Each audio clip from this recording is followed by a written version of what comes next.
Hello there. Today I've been flying on an Emirates A380 from Dubai to London on my way from Auckland to London. And on this leg I was lucky enough to be upgraded to a business class seat. So here I am upstairs. So I've been going through a process of reviewing and tasting the wines on offer to try. It turns out that if you look at the bottom of the wine list here, they'll have a wine that they call the Sommelier's Choice. And if you ask the cabin attendants, there may be a really interesting wine to try.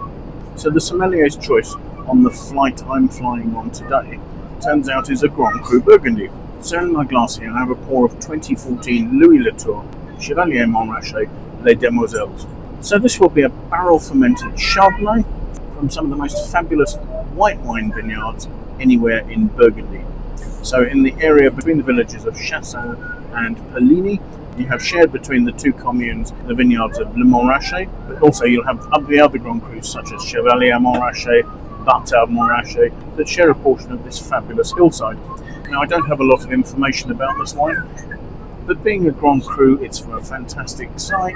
The wine will almost certainly be hand-picked, barrel fermented, and being a Grand Cru has lower yield requirements than for other wines from the region. Louis Latour are quite a large house, and to my mind their wines tend to be in a fairly full, rich style that's quite traditional and which often show quite a bit of oak. 2014, really quite a mature wine, and the first hint that we see of that is the fact that the colour is relatively deep. That's a medium to dark yellow there, almost with an amber touch. The wine was listed as 14% alcohol, and swirling it seems inclined to cling to the glass, but is perhaps a little reticent to form those tears. So let's see what we make of the aroma, shall we? Gosh, the aromas are rich, complex, and honeyed.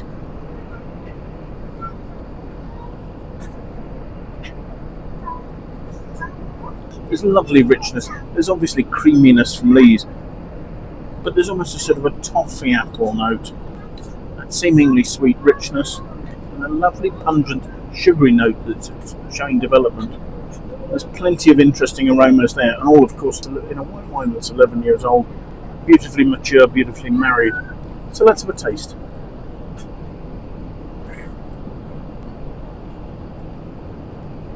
The palate is rich with notes of butterscotch, vanilla. There are cedar notes. There's some quite high acidity that's not quite in harmony with the richness of the fruit. Maybe the alcohol's just making the oak stand out a little. Yeah, this is a wine with really great intensity, amazing complexity and harmony.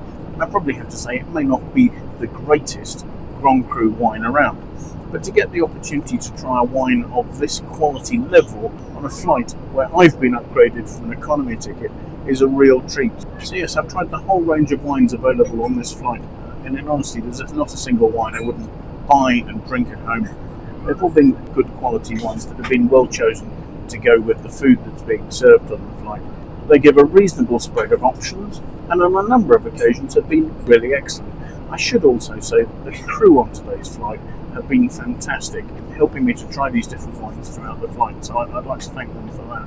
I'd also like to thank you for watching, and if you've enjoyed the video, do please press the like button. If you've enjoyed more than one of the videos I've done of the business class wines available on this flight from Dubai, perhaps you should consider signing up and subscribing to my YouTube channel, and that way you can watch more of the wine review videos that I publish. If you have any comments, do please pop those in the comments box below. It would be great to know what you think about the wines I'm looking at, the tastings I'm doing, or anything else that relates to that.